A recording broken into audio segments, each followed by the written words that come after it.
Hey, hey, hey, what do you all say? I'm out in heading to the desert. Welcome to the rat trap. 2003 KLX470. Finally running. I'm hooking up with Tom Hooker today, my homie, to go out and do a little flog on the bike. I'm going to give you a full rundown on everything that's been done. But old Tommy boy, when lights are going, man, he's ready to roll. So we're going to get on the road.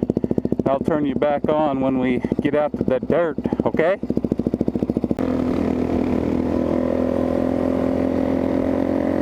I see dirt! Ah!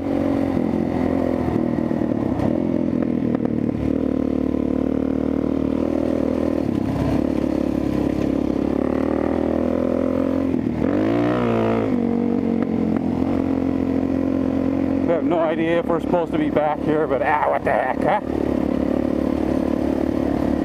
So now I can get a chance to kind of feel this old girl suspension out a little bit.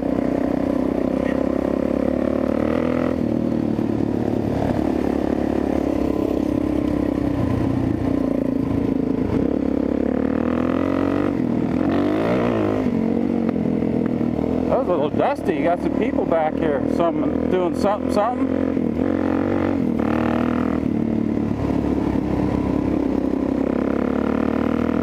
Well, some of you guys and gals may or may not know about the little project I've been working on lately. So Tommy boy's signal, we're going to turn right. This bike I'm riding right now, kind of an interesting story. I'm not going to say names to protect the innocent.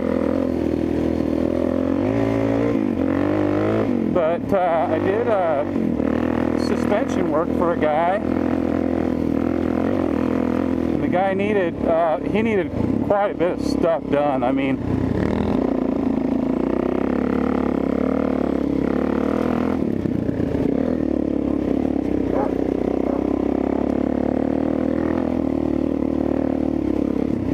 his air pressure is way up.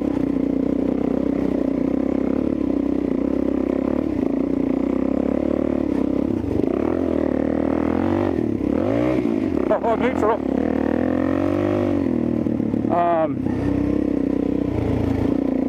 Needed quite a bit of stuff, and it was going to be kind of expensive. I don't really know exactly how it all came about, but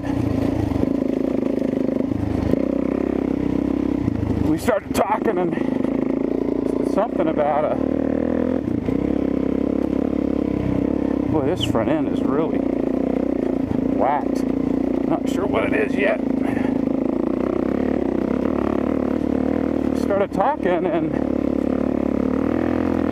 he had this bike. Happens to be the one I'm riding right now. I'm gonna let him get a little bit out there so I can clear the dust. He says, "Man, I've just had nothing but problems with it. It was fine until he's down on a ride with Everride, and I guess had a tip over or something, and cracked open a cover or something, lost some oil. He was able to get it patched up with some JB weld, and it was okay in terms of stopping the leak, but needed to get some oil. And I think he bumped some oil off of people or something. I don't remember the story, but and he was just like, "Please help me make it back to the car. Please help me make it back to the car," kind of thing. And at some point, the cams seized up in the head, the first thing when you lose oil pressure or oil volume is you lose oil to the top end. That's the furthest place away from the oil pump, and that's where it goes. So what ended up happening is the bike stopped running, and let's see, can you guys see okay? The bike stopped running and then realized that the cams had seized up in the head somehow, and damaged the head. And so he's like, bummed out. So he found another head. I can't remember if he found different cams or not, and went ahead and replaced the head with a used head, and I think ended up with a big bore kit from Niche, N-I-C-H-E. It's a very low cost big bore kit. I was like, I don't know if the quality is decent or not, but he tried it and got the motor running. Apparently it ran for maybe an hour and then seized up again. Not the piston, but the cams or something. It quit running. He was just like, I'm done with it. I just can't seem to get this thing to stay running good.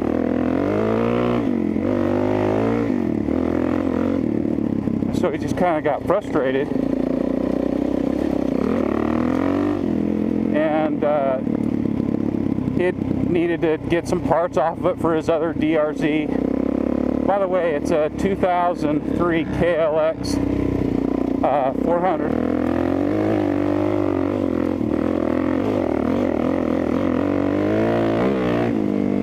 Was KLX400. And we kind of worked out this thing. He had a lot of parts off of it for different reasons. He needed some stuff off of it, so it was kind of a parts bike kind of thing. Come over here. And I thought to myself, he said, maybe we could, I can't remember if he suggested it or if I suggested it, but it's kind of like maybe we could work out a trade deal. If you can do all the suspension stuff that I need on the one bike, I'll trade you this KLX, knowing its problems, for that. And so, it was quite an expensive suspension job, really, that needed to be done. He's a big guy. He's tall, and he's not overweight. He's just tall and big, but just a big guy,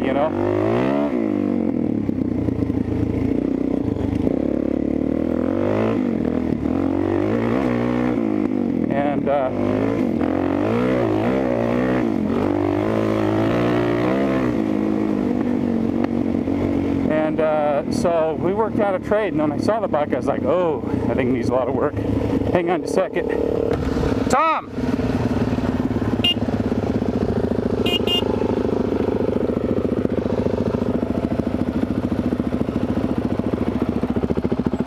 I don't know where you're going, but I found that there's a little single track that goes off before the neighborhood. Okay, show it to me. So we gotta go that way. That's where it goes. Okay. But I found it with the kids. Okay, yeah.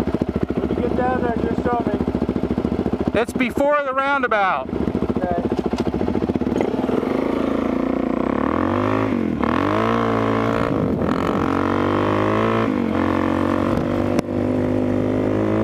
Anyway, so he's a big dude. I had to order springs, and I had to do some revalving, and I had to do, seals and bushings, and rebuild the shock, and revalve the shock, and put new spring on the shock, and then there was a bunch of electrical problems with the bike too. And he's like, can you help me figure all that out? And so it took a while. I mean, it was not an easy job, but we were able to get it all the way finished. And the bike ran great. He's been super happy with it. I'm looking for this turnoff up here somewhere. But in payment for that, I got this bike. And at first I thought, well, the bottom end's probably okay because should be okay. It didn't seize up. The piston and cylinder only had about an hour on it. And the head was definitely messed up, and the cams had spun in the journals. So I don't know what exactly happened because he had it already apart. Oh, was that it?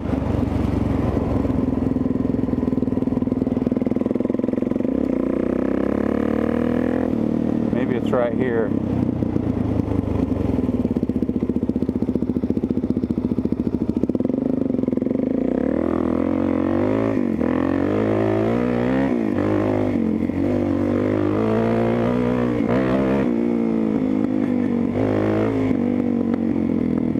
Oh, this joins up with the other ones. This is probably it.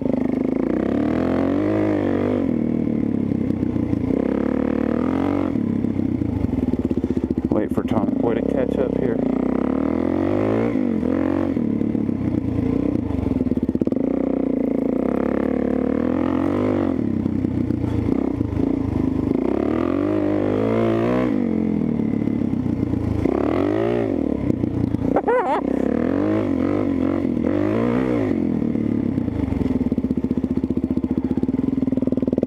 Anyway,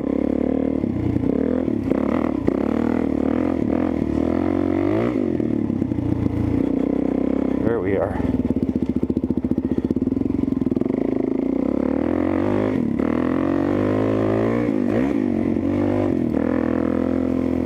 So then I started looking at it and I thought, okay, I took the head over to Lindsay Machine and I talked to them for a little bit, and he said, I think we can save this head, but I would never use those cams. And he says, by the way, I've got a set of stock cams that they're used, but they're fine. I have them sitting on the shelf over here, and I've had them for years. If you want, you can, get those from us. And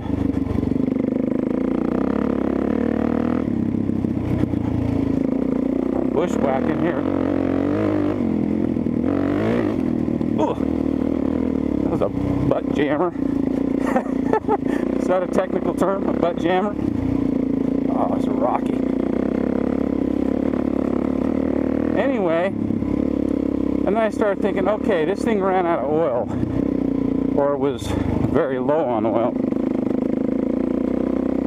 So the more I thought about it, the more I didn't feel good about just putting a new cylinder, or putting a rebuilt head back on. So I'm like, okay, why? Because he did that once, and I thought, okay, if that happened to him, then why did that run out of oil again? Was it the type of oil, or were the cam journal caps over torqued, which is the most common reason the cams will spin, or what?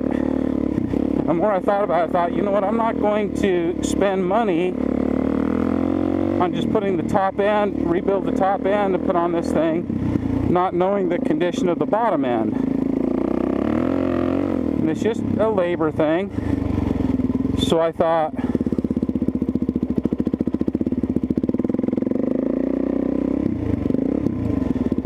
hold tight, gotta do the fence number.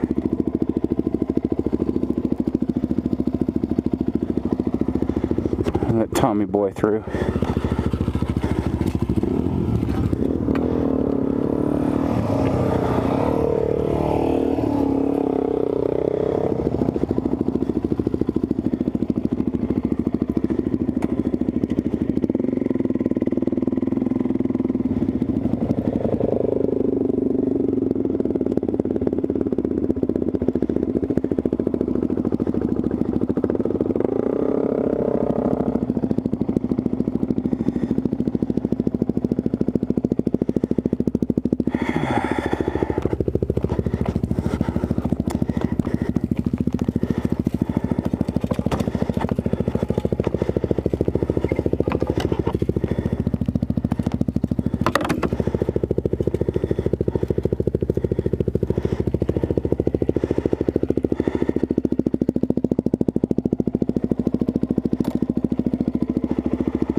So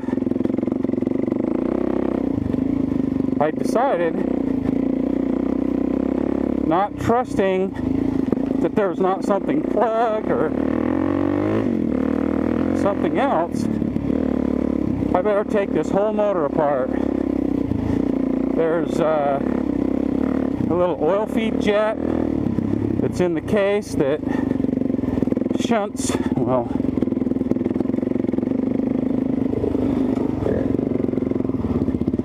it shunts oil to different places, and one of the things is it controls oil to the top end. I thought, what if that's gotten plugged or something, you know, and it's not getting oil to the top end? Better think about that. So out the motor came. We took it out, and I took it apart and separated the cases, pulled the crank out, and there was a little bit of heat damage,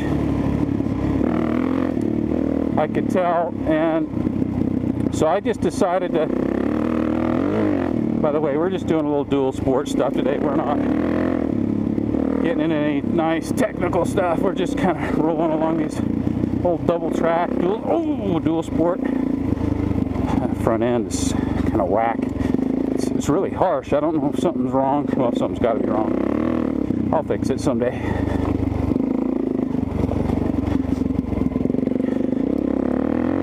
Anyway, so we pull the whole motor apart, and I decide, you know what, if I'm going to do this, I'm going to do it right. I planned on videotaping it, but there were, you know, some of the motor was taken apart before I even had a chance to see anything, and so there were parts in different bins, and most of it was there. There were some parts that were missing, but you know, whenever you get rid of or whenever you take something apart, you transport something from here to there, wherever, the parts are going to, you know, they're going to get lost or misplaced, or they might even be there, but just like impossible to find. So I had to order some things here and there, and I was going to videotape the whole thing. That was my intentions, but I decided not to do it because it literally took forever to get this motor back together, because I just had to get parts and had to order stuff, and I'm like, oh crap. But because I chose, might have been okay not to, but I chose to do this. Telling me, boy, okay. But I chose to do this. I thought, okay, I'm going to get a new crank, new rod, because all those bearings were overheated, you know, not having oil, or not enough oil. And I thought, if there's a chance that something could go wrong, whether I keep the bike or whether someone else has it, you know, I just don't want to, I mean, that's a big bottom end thing, and most people are not comfortable getting down in there. So I'm like, I'm going to get a new crank. Well, guess what? A stroker crank is about the same price as a stock crank, so why would I do that? So I went ahead and bought a 4mm stroker crank, and then the guy that I got it from, he had already bought, only had an hour on it, a niche, N-I-C-H-E, big bore kit. I think they're like 169 bucks. They come with gaskets, a piston. They got to be made in like Cambodia or something. And I asked Davey, I says, man, dude, what do you think? And he says, believe it or not, yep, they're cheap, but they're actually not that bad. So I'm like, you know what, I'm gonna go ahead and give it a try. So we cleaned up the piston. I kept the rings. Davey just kissed the cylinder to clean it up a little bit with his light hone. It, you know, basically had a brand new Nicosil lined deal anyway. And I bought all new bearings, all new seals. And it is a big bore kit, by the way. I think it's a 94 millimeter piston with a 4 mil stroker crank, makes it a 470 cc motor, which is the same size as my big bore 450. 450 at home is not stroke.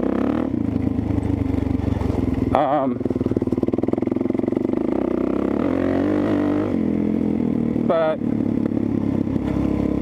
then Davey said, hey, I've got an FCR carb, that's the MX carb that everybody uses. I said, what millimeter? He says, I don't know, 39, 40.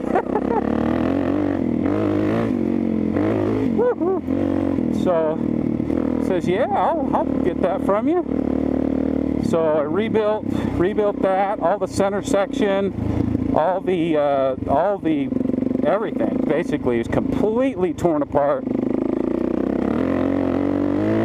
Rebuilt that, put it back together, and you know, some of the stuff I learned along the way, you know, you guys in the DRZ community already know about it, but when you do an FCR carb swap, make sure Tommy Boy gets up here okay. When you do an FCR carb swap, they're shorter than the stock carburetor, so you have to get an extension piece. Well, the carb I had did not have a removable intake that you could put the extension piece on. So what that means is I had to modify. I actually went to AutoZone, or not AutoZone, O'Reilly's, and I bought a freaking exhaust pipe. It just happened to be, I took my micrometers and I measured up the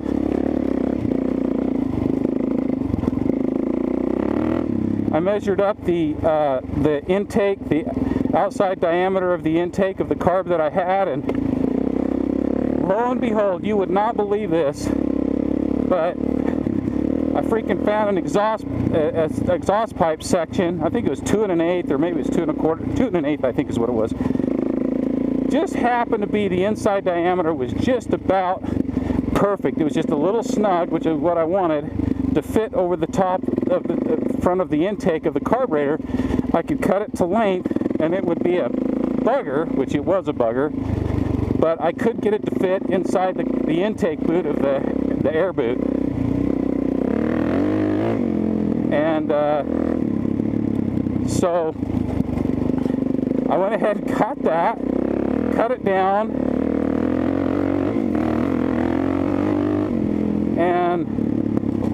and I had to use some red RTV sealant around the outside of the carb intake and the inside of the exhaust pipe, and I had to use a little wood block, and I had to tap it onto the carb boot, and yes, it did. I mean, I had to force it on there, but it was good, tight fit, the way we like it.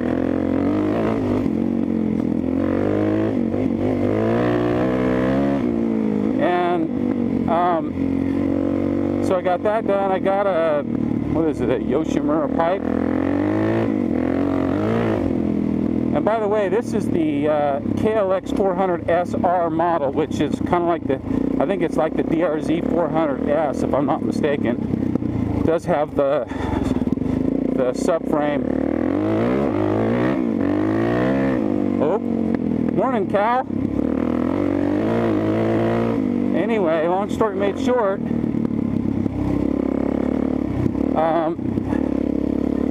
this motor is brand new from the oh, big old bum. Good morning. It's a brand new motor from bottom to top, and there's a little bit of electrical work that needs to be done. All the suspension needs to be gone through. Haven't had time to do that yet, but slowly, with the help of my buddy Tom Hooker and Duff's Racing, I was able to get all the parts that I needed to finally get it back together and start it. And went over on Thursday night. Today's Saturday morning. And and went over Thursday night and dyno tuned it with Lindsay Machine. Those of you guys that follow the old Mr. Facta on Facebook may have seen the live tuning session. I did 4 pulls to get, I thought I was going to be close because it actually ran pretty decent when I got there. I thought, oh, maybe it won't, and I was thinking, oh, I've got to, if I have to take this carburetor off, my life's going to suck. So I was hoping that I didn't have to change jets, but you know how fruitless that is. So we get there, we do the first pull, and it's so rich that, I mean, it won't even really run on the top. And that's the difference between the seat of the pants saying, you know, this is okay, you know, versus really having a tool to measure. And it had a 45 pilot. The needle was in the number 3 position down from the top, and it had a 168 main in it. Okay, let me make sure he gets up here with me. Had a 168 main in it, and we had to make pull after pull. I'm surprised we were able to do it within 4 pulls, but we were able to get get it on the 4th pull, and we went all the way down to a 42 pilot, screwing the fuel screw in from a little over 3 turns out to, let's see, where are we going here?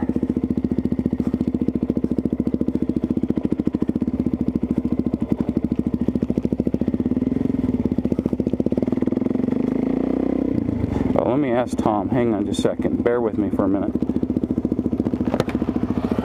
Is this okay? Yeah, because it's right there. Yeah, that's our normal entry spot. Yeah, there's the Facebook data center.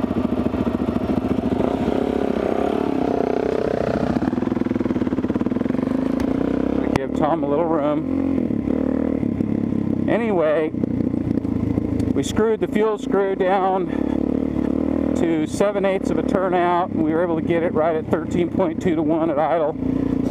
The needle we had to drop all the way down to, well, not all the way down to, just 1 more notch. So we had to lean it out 1, dropping the needle 1 clip. So it was the 2nd from the top. And here's a crazy thing. We had a 168 main in it. Whatever bike it came off of, that's, I guess, what they had or what they needed. And we went all the way down. It kept rich. Finally, we got down to a 138 on the main, and then it was really just perfect. There were a couple places where it could have been just a shade on the lean side, but I didn't have the spark arrestor in it, and I've actually, Davey said, don't use that stock spark arrestor. Hang on. Are we going to come out of that farmer's house? I don't think so. I think it goes down and around. I think this is the one we were on. Okay. But if we get close, we can turn around and come back up.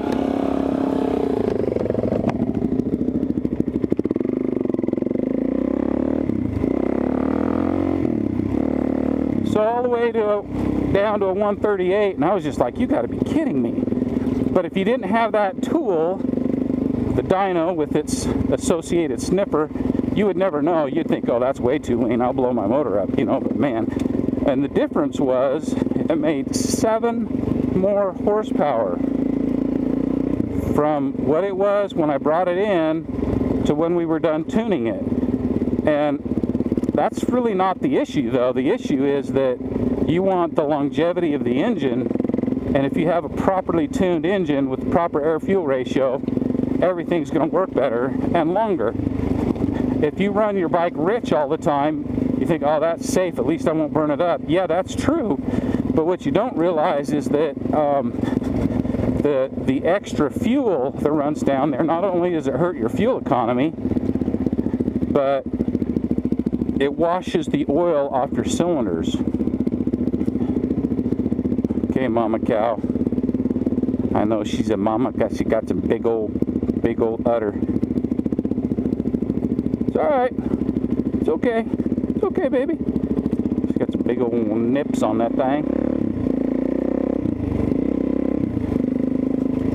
Anyway, so then the carbs tuned in, and you could tell a difference.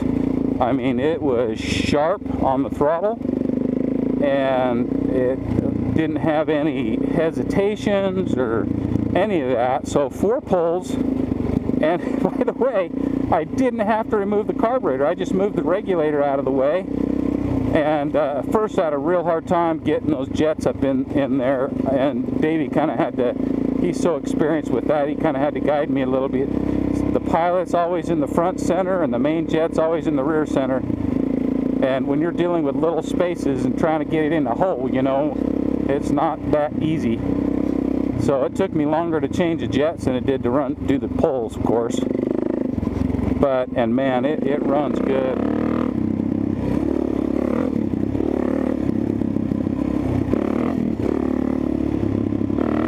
Got tons of power, and you guys are probably all saying, well, how much power did it make? So here's the thing.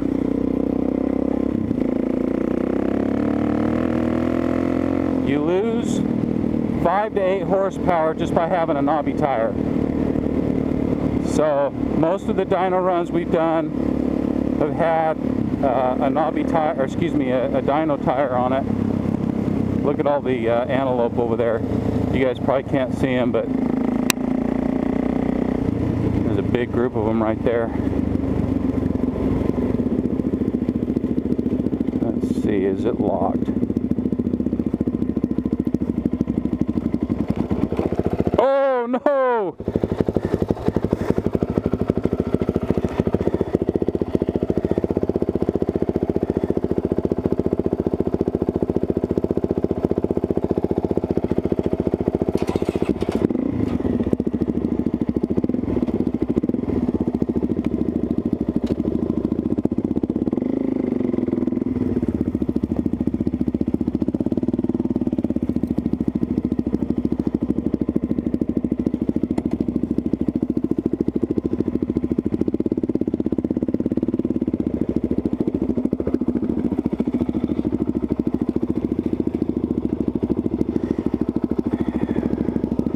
But I'm telling you, a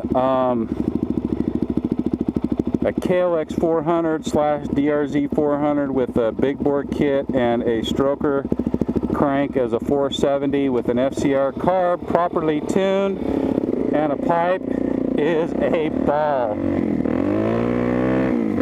That's half throttle.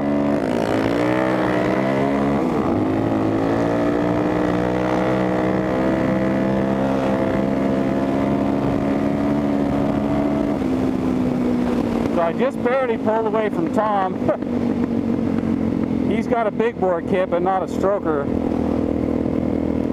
And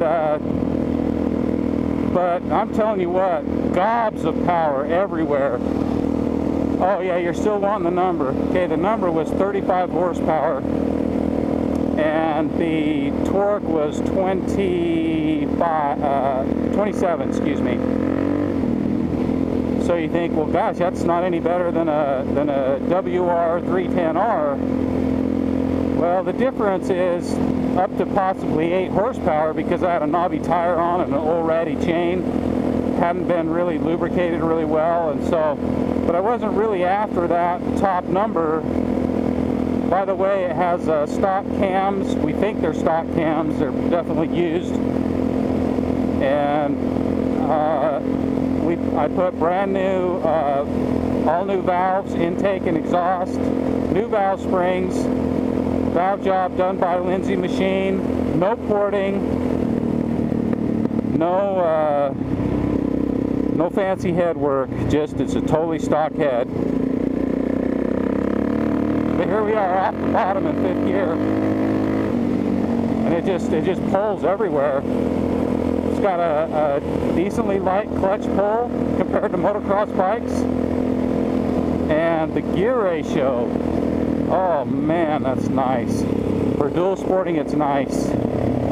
Okay, I'm gonna give him some room here because I don't like the dust.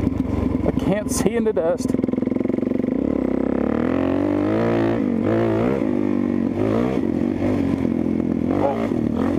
Didn't see that big ravine. Sometimes you gotta just go over it. we've had some wind out here. Anyway, so the story is we're bushwhacking. The story is that in the end, I wanted to do it to where I could at least get my money out of it if I had to sell it.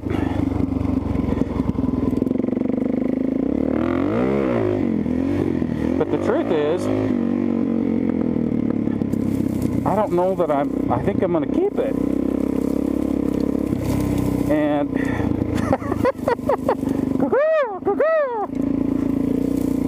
why does one need as many bikes as I have? I don't know. I've got kids that, jeez almighty. We've got the apocalypse. I can't even see the freaking ground underneath. I better be a little bit chill because I can't see those swells underneath. But the DRZ400, as all of you know, is probably one of the best all-around dual sports out there. I think one that compares to it is the, okay Tommy, where are you taking me, boy? Is the big bore stroked WR250R. It's like the Minute Stop and accidental broadcast bikes.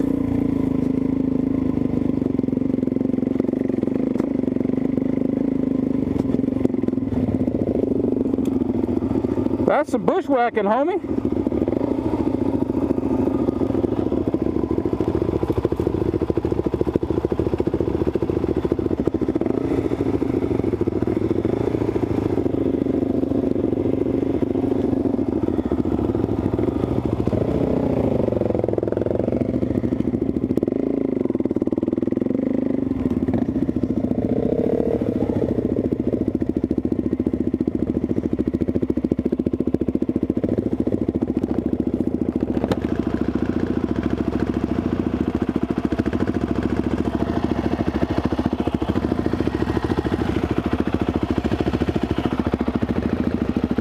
Making sure we didn't catch that field on fire.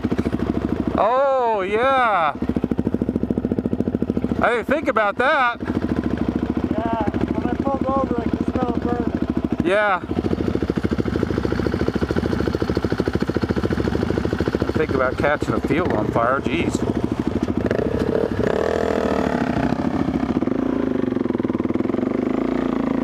Got a light clutch.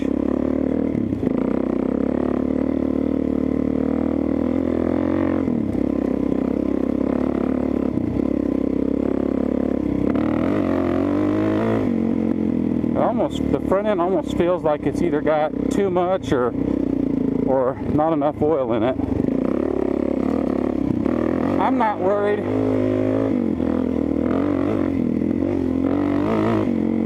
We can fix all that.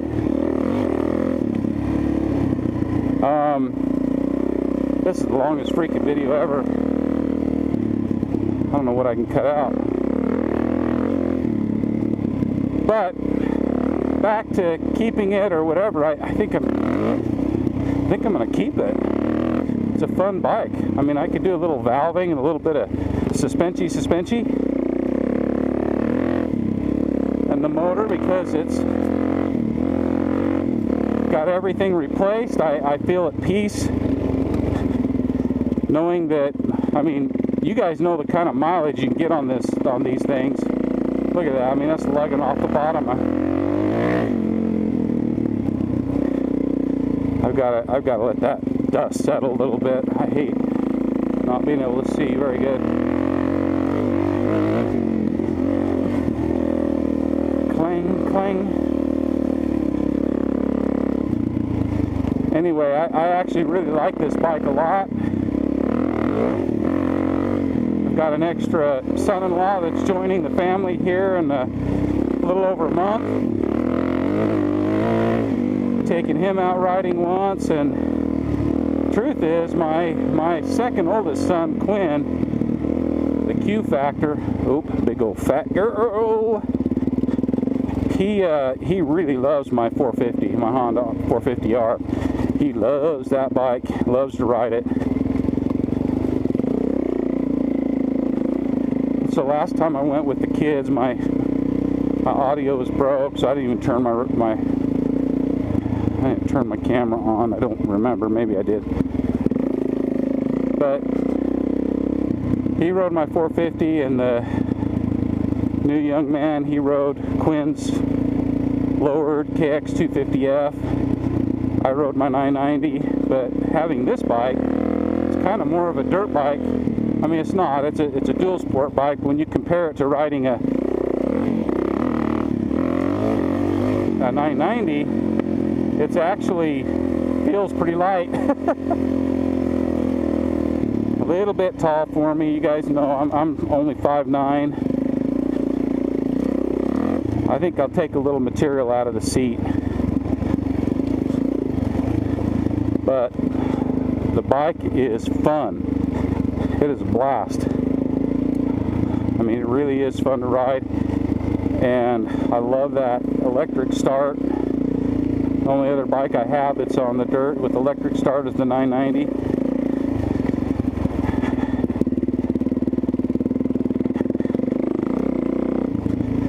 And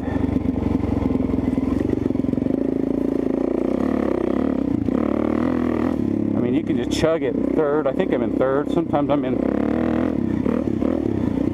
fourth, and it doesn't even really matter. Anyway, y'all, that's kind of the story behind this girl. I'll give you a walk around. Later, y'all have a good day. Go out and ride that bike, homies. Chat with you later, man. Bye.